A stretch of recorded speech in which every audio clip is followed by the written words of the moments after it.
On va aller dans Néhémie, chapitre 3, versets 4 à 5. Il est dit ici, nous sommes obligés d'emprunter de l'argent sur nos champs et nos vignes. Pourtant, nous sommes tous de la même race. Nos enfants ne sont pas différents de ceux de nos compatriotes. Nous ne pouvons pas faire autrement car nos champs et nos vignes appartiennent déjà à nos créanciers. C'est ça le système des banques, des crédits. On te flatte, on te dit, tiens, prends le crédit. Tu penses que le banquier te fait une faveur de te donner des crédits consommation, toutes sortes de crédits. Tiens, prends le crédit voiture, prends le crédit maison, prends le crédit, tu es content, tu prends. Et au final, tu n'arrives plus à rembourser et tu deviens un esclave. Dans Ésaïe, donc, Wonja, chapitre 30, verset 21 à 24, il est dit, vous tiendrez pour souiller l'argent que les Blancs fabriqueront pour vous donner. Car cet argent aura pour seul but de vous assujettir encore plus sous leur domination. Et c'est ce qui arrive actuellement. Vous voyez la monnaie qui est fabriquée hors de l'Afrique, que ce soit en Europe, un peu partout. On voit ce que ça fait en Afrique. C'est une monnaie pour vous dominer. Même si il y a aussi certains qui disent que à cause de cette monnaie, on peut dire le franc CFA, les pays africains, on va dire comme ça, n'arrivent pas à se développer. Ça, c'est faux. Ça, c'est faux. Ça, c'est faux. Par rapport à ça, c'est faux. Il ne faut pas dire que, parce que ce sont les francs CFA, que certains pays d'Afrique noire utilisent, que le pays a du mal à se développer. Ça, c'est complètement faux. Ça veut dire que c'est une question de mentalité. C'est une question de mentalité.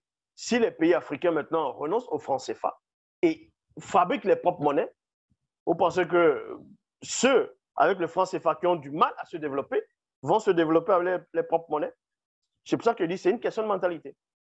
Mais dans le fond, c'est une monnaie pour vous assujettir, pour vous rendre esclave économiquement, pour vous dominer encore. Donc, Wonja, qui depuis des siècles avait déjà eu cette vision-là, à pénétrer, à expliquer. Je vais relire dans Wonja, donc Ésaïe, chapitre 30, versets 21 à 24. Quand vous allez lire dans les bibliothèques classiques, on ne va pas vous relater le même récit parce qu'ils ont tout fait pour enlever, pour que les gens ne sachent pas et ne pénètrent pas qu'on parle ici des Noirs. Vous tiendrez pour souiller l'argent que les Blancs, les sans mêlés, que les Blancs plutôt fabriqueront pour vous donner. Car cet argent aura pour seul but de vous assujettir encore plus sous les dominations. Ainsi, les Blancs imposeront par force l'usage de cet argent à plusieurs territoires gouvernés par des non-initiés. Point virgule. Et deviendra pour eux comme une idole, une protection dont ils s'en revêtiront comme de l'or. Mais aussi, plusieurs des non-initiés issus de ces territoires s'opposeront contre l'usage forcé de cet argent imposé par les Blancs. Or, d'ici, nous n'en voulons pas de votre argent, leur diront-ils. Et c'est ce qu'on voit un peu partout, les gens qui se lèvent contre le franc CFA, le Nigeria qui veut sa propre monnaie parce que le Nigeria utilise le dollar, ils utilisent aussi le naira. Mais on sait que le naira est fabriqué en Angleterre. Mais bon, il y a plein de pays comme ça, il y a plein de pays maintenant qui veulent sortir, qui veulent avoir les propres puissances monétaires. Parce que derrière la monnaie, il y a le démon, les démons de la richesse visible. Parce qu'eux aussi, ils travaillent avec tous ces démons qu'on vient de citer ici. Donc, c'est une sorte de coalition. On va aller dans Daniel, chapitre, dans mon cas, il s'est dit chapitre 7, chapitre 5, plutôt versets 7 à 8. La tête de la statue était en or pur. En gros, entre parenthèses, Satan, le mauvais esprit. Sa poitrine et ses bras en argent, donc les déchus, anges déchus du premier ordre, son ventre et ses cuisses en bronze, les anges déchus du deuxième ordre, ses jambes en fer, les anges déchus du troisième ordre, et ses pieds moitié fer et moitié en terre cuite, donc toutes les races de démons du quatrième ordre. On voit bien que C'est l'argent aussi qui domine le monde. Quand tu n'as pas d'argent, tu n'es rien. Même dans les membres, même chez ta propre famille de sang. Des fois, tu n'as pas d'argent, on te méprise. Lors d'une réunion, tu fermes ta bouche. On ne veut pas savoir ce que tu as à dire. Hein. Même si tu as de bonnes idées, on s'en tape de ce que tu dis. Tant que tu n'as pas d'argent, pour eux, tu n'es pas intelligent, tu ne sers à rien. Parce que le démon de la richesse visible est derrière. Démonologie, chapitre 1, verset 356 à 357. Il est dit, car dans notre réalité de l'après-vie, nous sommes spirituellement amenés à affronter également les Bamololoma Bungulanais, dans un déchu du premier ordre, qui représente la domination et la puissance spirituelle dans le monde occulte, quoique inférieur à Satan, le maudit et le mauvais esprit. Contre les Bamololoma Bungulanais, donc en déchu du deuxième ordre, qui représente l'autorité occulte et la principauté.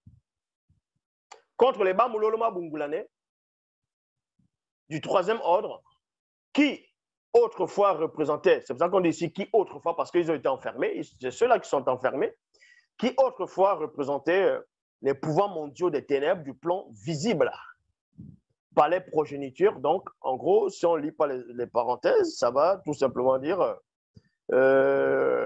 oui, contre les Bamololoma Bungulanais du troisième ordre, ça, la parenthèse, ça donne par les premiers plutôt progénitures, c'est-à-dire les démons et démons de toute race, qui sont aussi les esprits méchants. Donc, vous voyez, c'est toute une organisation, premièrement, contre le peuple noir.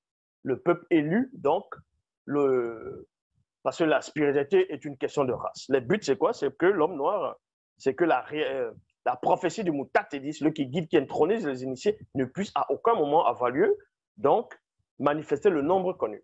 C'est pour ça que vous allez voir beaucoup de les sociétés secrètes, les blancs et les sans-mêlés, vont s'organiser, même qui ne sont même pas en accord entre eux, ils vont s'organiser pour aller piller l'Afrique, pour aller tout simplement réduire l'homme noir dans ce qu'il ne comprend même pas. Dans une sorte de détresse, confusion mentale, intellectuelle, morale, spirituelle. C'est pour ça qu'il y a des religions dites révélées, il y a toute forme de spiritualité. Même avec ces religions, ces fausses croyances, ils vont encore apporter le mariage pour tous, ainsi de suite, pour pouvoir faire passer cela. Certains vont accepter, certains n'acceptent pas. Et quand tu n'acceptes pas, on te menace directement, on dit, bon, on ne va plus vous financer, on ne va plus vous donner de l'argent, on ne va plus vous aider, ainsi de suite, parce qu'ils vous tiennent dans le côté monétaire. C'est pour ça que Wunja, ce qu'on appelle Isaïe, qui était un noir, avait expliqué que c'est quelque chose pour vous assujettir. C'est quelque chose, il faut considérer ça comme souillé. Mais avant de faire sortir cela, avant de rompre le lien, avant de briser cette alliance de ce système monétaire, il faut d'abord une sorte de coalition parmi les peuples noirs et établir un système monétaire maintenant, une monnaie unique, forte, dont vous allez utiliser premièrement dans toute l'Afrique, et les autres seront obligés d'accepter cela parce qu'ils ont besoin de vos matières premières, ils ont besoin aussi de beaucoup d'autres choses issues de vous dont vous ne pouvez même pas imaginer ou soupçonner. Vous allez tout simplement les imposer cela. Et voilà ce que si c'est le BRICS, ils sont en train de faire actuellement pour pouvoir contrer le dollar. Et on sait qu'il y a les démons religieux, il y a les démons de la richesse visible par rapport au dollar, par rapport au système monétaire. C'est un autre enseignement dont on ne va pas trop parler de ça ici. C'est pour vous dire que la coalition des démons religieux et démons familiers contre le peuple noir, premièrement, est toujours là. Il faut être soumis au verbe de Loba. Vous voyez? Ce n'est pas ces totos, ces rigolos de faux pasteurs. Il vient vous dire Jésus, Jésus, Jésus, matin, midi, soir, Jésus. Il ne vous apporte rien du tout. Ils remplissent les églises, ils construisent plein d'églises, mais le banditisme, la prostitution ne fait qu'augmenter. Les femmes vont dans ces soi-disant églises, et des faux ongles, des faux cheveux, des tissages, les rajouts, les perruques. Alors que du faux, du faux, du faux. Ils ne sont même pas capables de dire à ces fidèles que non, il ne faut plus mettre des fausses choses, il ne faut plus faire des extensions, des perruques, tout ça là. Tout ça parce que ce sont des pauvres arrivistes et des vendus. Loba, l'unique créateur, s'est encore glorifié.